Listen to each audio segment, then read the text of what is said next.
Let's talk to William, who's calling in from Canada. William, you are live on Truth Wanted. What's up? Hi. Hey, William. Hi, William. What's up? Yeah, I'm doing fine. I'm just chilling. I want to talk on one of those shows. Truth Wanted and chill. I understand. It's a vibe. I love it. Well, what do you want to talk to us about today, William?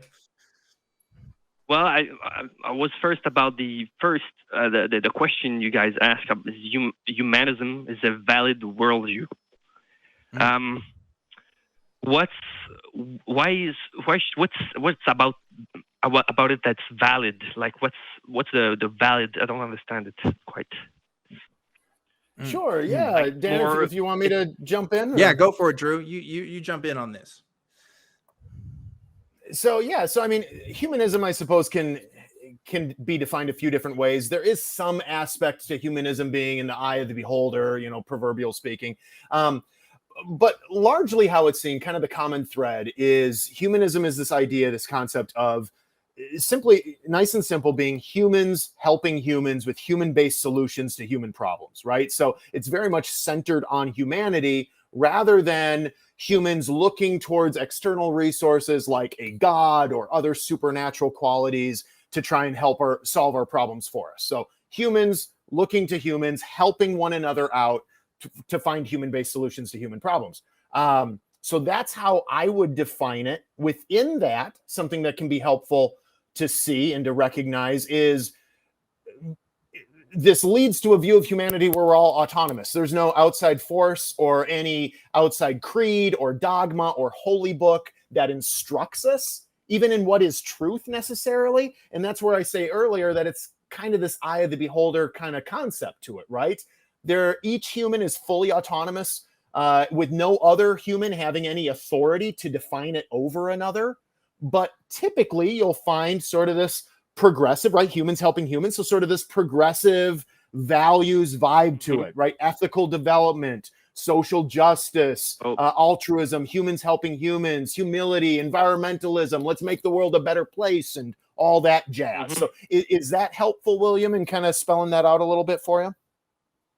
Yeah, but okay. So then isn't like those books that are God saying do good things and stuff like that? It isn't like just you guys just going back to it, like just reformulating what's already there, but like in modern times, like it's just the same things that's happening that it was in the past, trying to figure things out, and those people wrote it that way. So right now you guys are trying to rewrite it some kind another, but speaking about the same thing. Like, could it be that? Let me ask you, when you're saying those people writing those things, are you talking about whoever it is that wrote various religious scriptures, holy texts? Is that those people you're referring to? Yeah, okay, good. So here's my thought there is each of us are going to be taking with us into our humanism, into just our understanding of ethics, right? We're going to be taking into it all kinds of whatever's in our background. So for people who are former Christians, for people who are former fundamentalist Christians, they'll bring in that former understanding. Not that necessarily that's their starting point for ethics, but maybe they had a strong reaction against something there. And so in their humanism, they're going to take a strong stance against how they were raised in this. For others, though, for maybe some Christians where it's a more progressive version of Christianity that wasn't so connected to the Bible or any particular writings, they're going to bring with it into their humanism, they're going to bring in their foundational understanding as well. Not necessarily pro or against, but nonetheless interacting with it, right? But not all humanists come from a post-Christian lens. Other humanists will come from maybe an Islamic lens, a Muslim lens, or maybe from a Hindu lens, or maybe they always grew up kind of more or less non-religious, secular, and they're just bringing in the different influences they've found through life. But what binds them all together is, regardless of your background, being able to take a step and say, as I look around at the world around me, maybe I'm reading some science, I'm exercising some critical thinking, Maybe I'm interacting with the conversation with other people in community around me. And I'm just looking at, well, what makes sense? How do you not be a shitty person? Maybe one of my values is I don't want to be a shitty person because shitty people suck. Well, what does it mean to not be a shitty person? Again, it's kind of subjective, but that's the discussion. That's the dialogue. That's the beginning of our formulation, if you will, of our humanist values. Is that helpful, William? And I don't know, Dan, jump in. I don't want to take over the whole thing. Yeah, go ahead, William. I want to hear your thoughts. Okay. So, but my point is more like, isn't like humanism, that word? Is it like I feel like it's just a recap, like the same thing that the ancient were trying to say, like to help each other and stuff like that. But it's, I don't know. Well, here's a big difference. Yeah. Here's a big difference, right? So let's talk about there's different ethical traditions in humanity, right? Let's talk specifically about Christianity, since we're talking a lot about Christianity, right? Where do ethics come from according to most Christians that you talk to? It comes from a God, right? And depending on the Christians you talk to, again, he may have specific commandments that he wants us to follow, either because they're good on their own or because God is good and therefore we have to follow his will.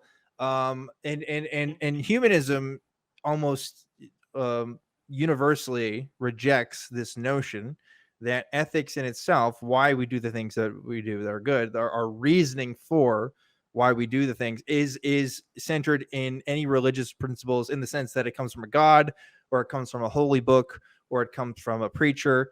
Humanists tend to reject those at face value. They instead will proposition, well, maybe we should do the things that we want to do because this human being has feelings and I have feelings, and I know that if I did this thing, they would not feel good about this, and therefore I shouldn't be doing things. That's like a very basic way to water it down, but it's very profound if you really think about it. I mean, if we do have a morality that is external to us and objective, and that the world could access it, that would be one thing. But a lot of humanists don't actually think that's the case. A lot of humanists instead posit this idea that, look, these ideas of morality, ethics, like, they're very complex, but ultimately they come down to human desires and what humans want and what's best for people. And if we reject this idea that we have to even consider that we have to appeal to some sort of divine authority, then suddenly the way that we interact with each other does have a radical change, right? So there is criticisms to humanism, as Drew was mentioning. It can be very hard to define. It can be very subjective, and people can have different interpretations of your view. And when you have different interpretations, suddenly, well, how do you come to a consensus? But every single ethical view that's ever been posited in the history of ever has had issues. I have yet to find a perfect one. So if somebody knows, let me know. But that's kind of the gist of the difference there, William. I can answer you. I don't think it's particularly in one.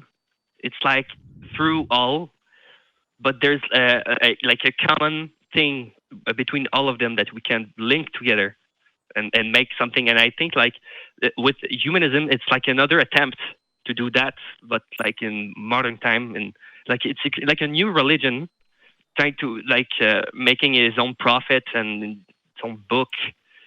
Well, so whatever. There's a difference, though, William. Yeah, there's a difference between syncretism, which is the combining of other people's ideas and making it into one, and making claims of actually rejecting specific ideas and instead positing your own, right? Like, you see how there's a difference there. Like, we're not saying, oh, maybe there's a little bit of good stuff to Christianity, a little bit of good stuff to Islam, a little bit of good stuff like we're not even considering that. We're just saying the basis of human ethics comes from the interests of human beings. Like that's if you can define humanism in anything, I would say that's the most basic way you can define it.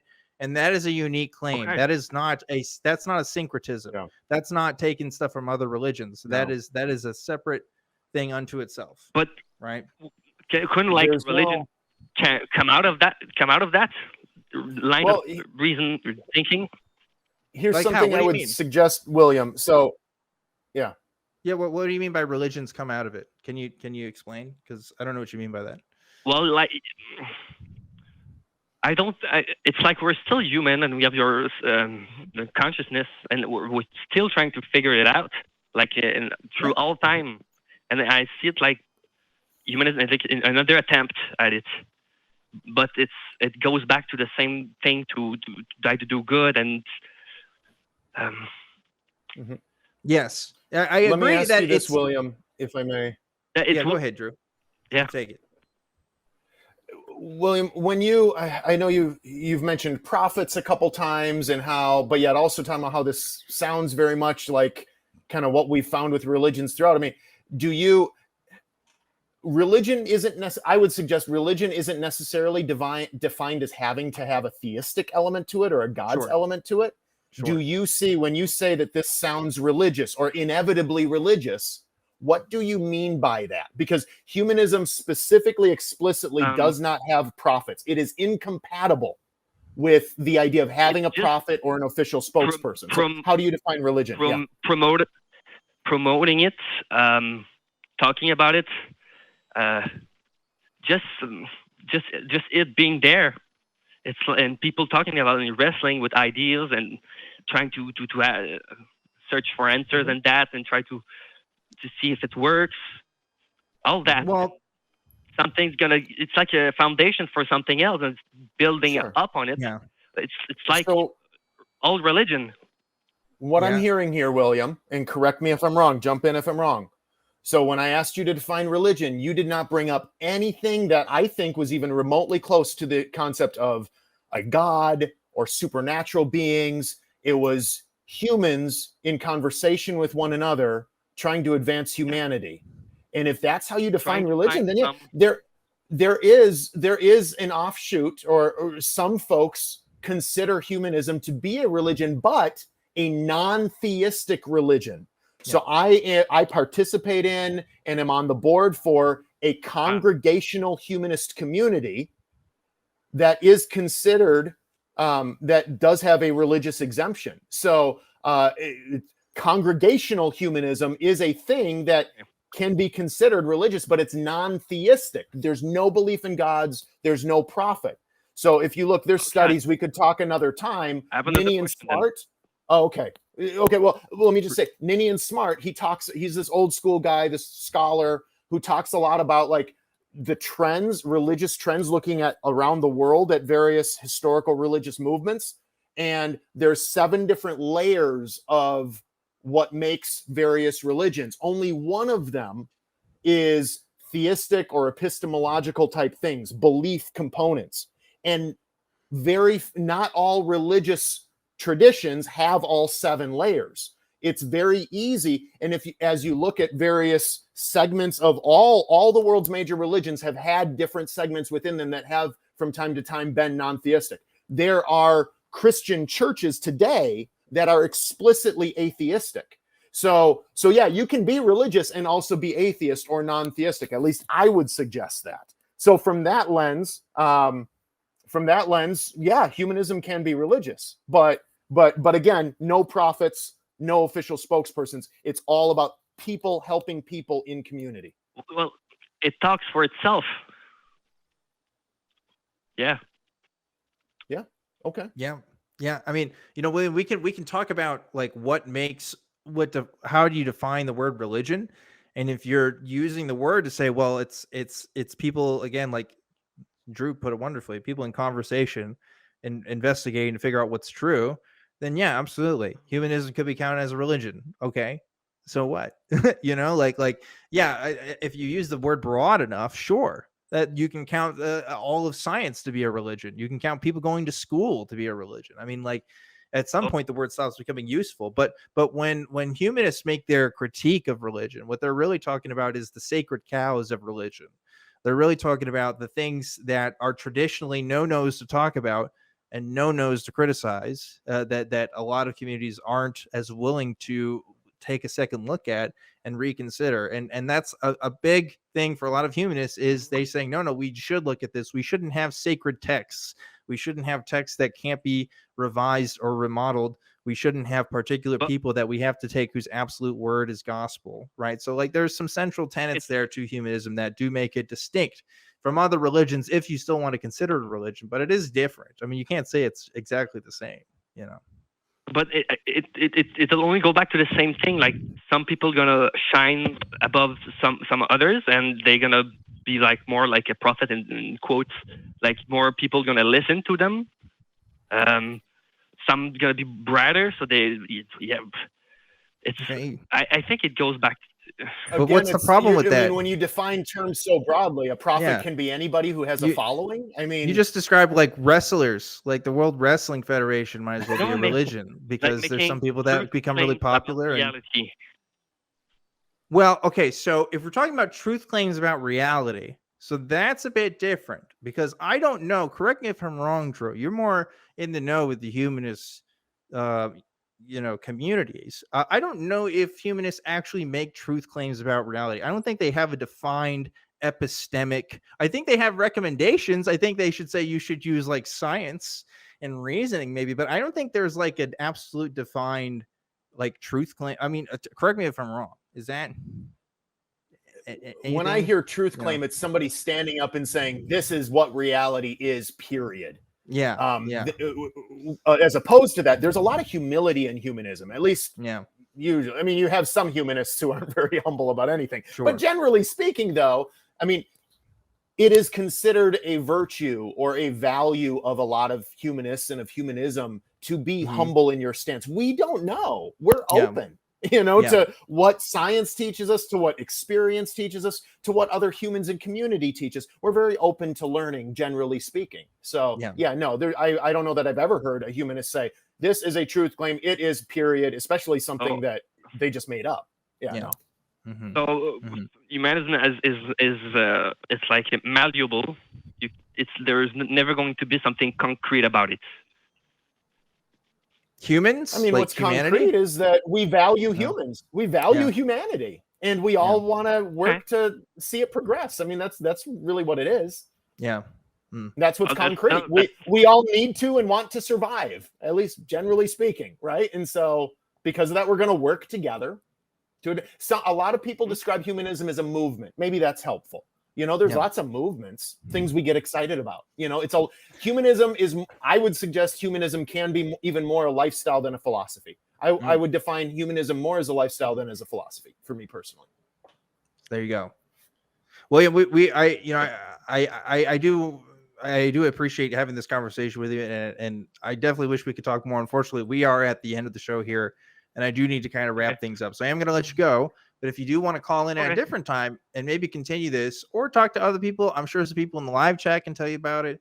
It is an interesting concept, because it was hard for me to wrap my head around too, this whole humanist idea, because I think I had pretty similar thoughts where it's like, isn't this just kind of doing religion all over again? And in some ways, yes, because religion does have religious communities do have its positive aspects, right? Like having a sense of identity and having a sense of community and having a sense of life purpose, like is generally speaking good for people. Like it does help with people's emotional well-being, and humanism can lend itself to that. But humanism isn't a perfect life stance. It isn't a perfect philosophy, if you want to call it that, and I think humanists are going to be the first people to tell you that. Now, Frank, and here's another thing too: humanism might not vibe with you, and that's totally cool. If you want to use another label for yourself that you think more accurately describes, kind of what you're doing, that's totally valid. I have picked up the label for myself as sentientist. I like the sentientist label. I think it's kind of like